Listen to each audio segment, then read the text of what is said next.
Hello, good evening. I am Deborah, your host for tonight, broadcasting from 685 East Mallory at the corner of Mallory and Orleans. WLVH 685 has always been the leader in community education. Never in our history has health awareness been more important to our community than now. I'm sure everyone can relate or know someone that is suffering from the disease of arthritis. Arthritis manifests itself in various forms, such as osteoarthritis, gout, rheumatoid, osteoporosis, inflammatory, and even some bad chronic pain. My co-host for tonight is Elaine. Elaine, many people suffer from arthritis, and I know you have too. Can you share with us your testimony? Yes, Deborah, I will be glad to.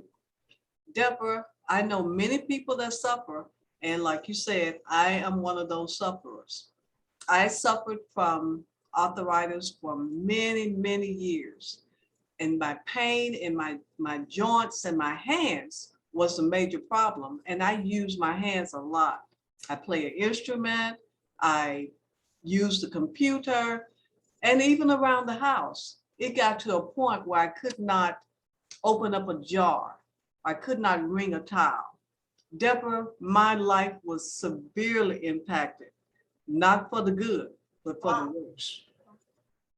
So the pain would persist all day long and all night. My joints were swollen, and that made my hands look deformed because my joints would be so large. And Deborah, the pain, it was just undescribable. And you have to use your hands for everything. So I was in pain even when I turned the doorknob. But Deborah, tonight, I can tell you that I have reduced my pain so much, and I can tell you how, and I will tell you a little bit later in the program. Oh, wow, Elaine, that sounds so exciting. And I just can't wait. I'm sure everybody would like to know, how did you reduce your pain? But before we go there, we are going to watch two videos about arthritis.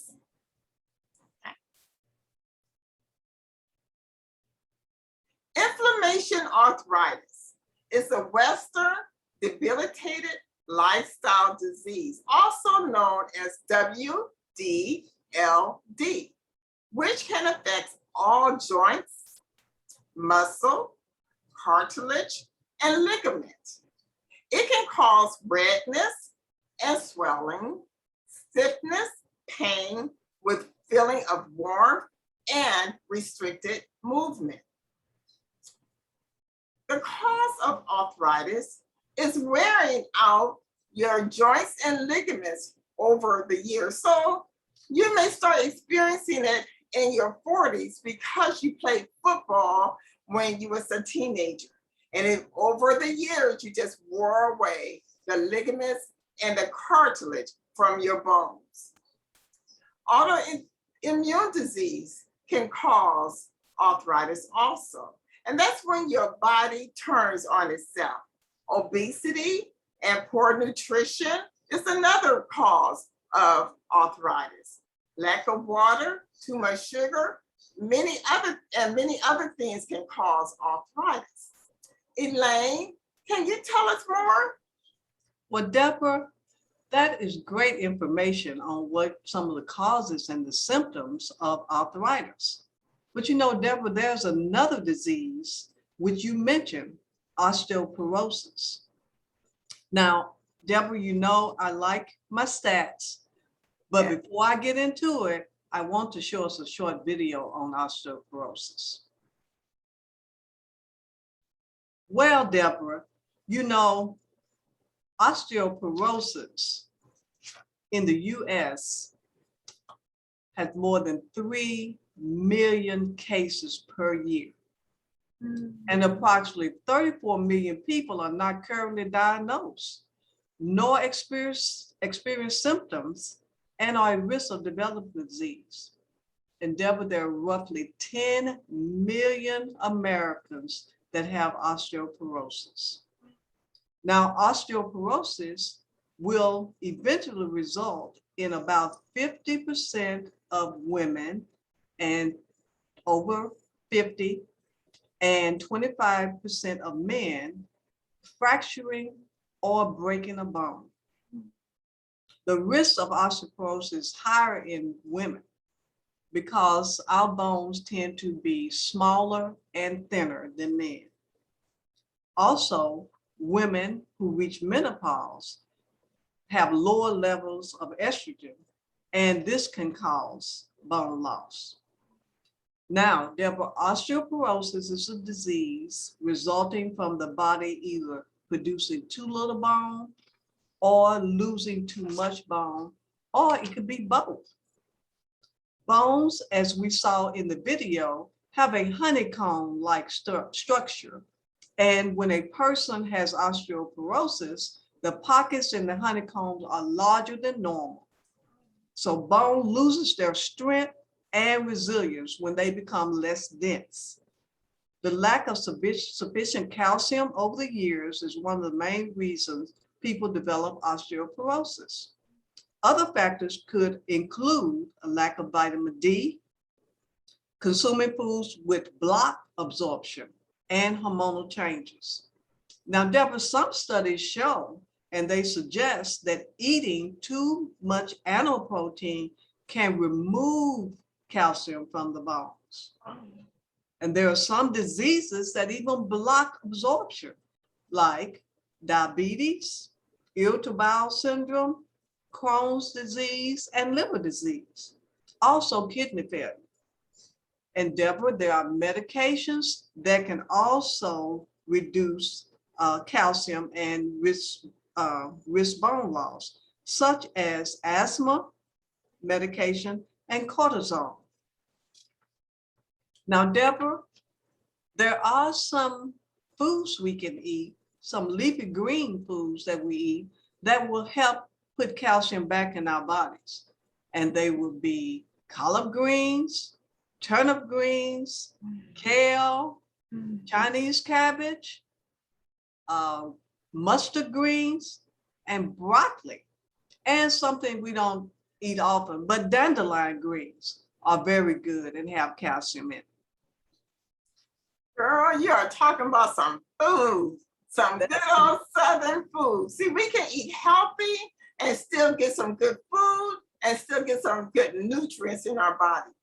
Well, over the week, we have been talking about solution. You know, there are so many solutions to every disease when we try to get healed in God's method, using God's method.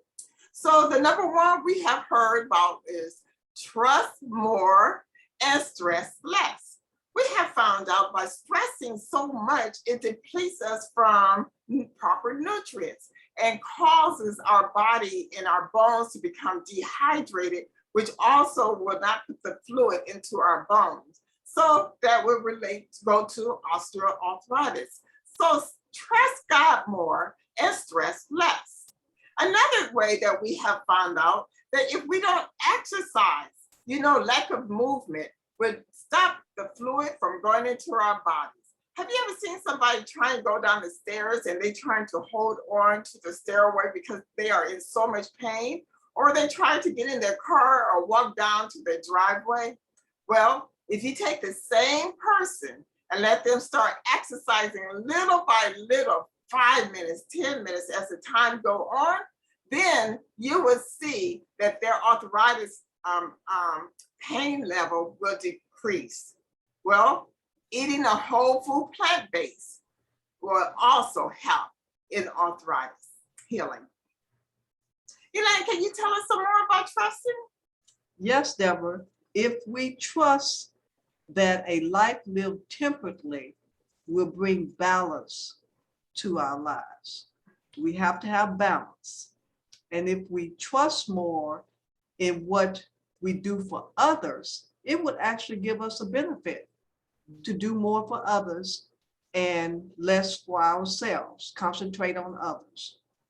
If we learn to breathe properly, that will help heal and rejuvenate our bodies down to the cellular level.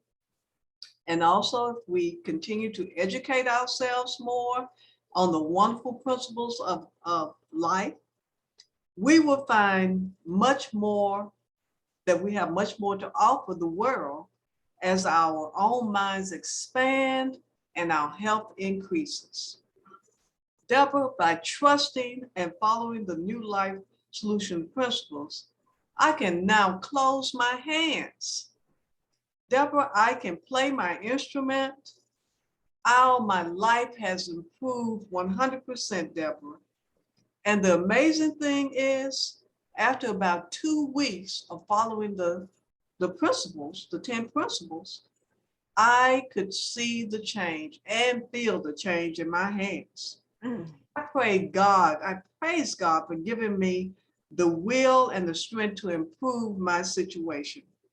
And by using the principles, I have committed to continue to use the New Life principles in order to keep the inflammation down in my body. Deborah, will you commit to the New Life principles so that you can have a healthier life? Elaine, if that's going to help me without taking all that medication, I will commit right this minute. I mean, I am committing and asking God to help me. And my favorite Bible text tonight is Philippians 4:13. I can do all things through Christ, which strengthens me. Yes, Deborah. Yes, Deborah. God will help us do all things that would help us achieve better health. So he would help us keep up those 10 New Life solutions. Well, this is all the time we have tonight. This is Deborah and Elaine broadcasting from WLVH 685, where every day is a new start.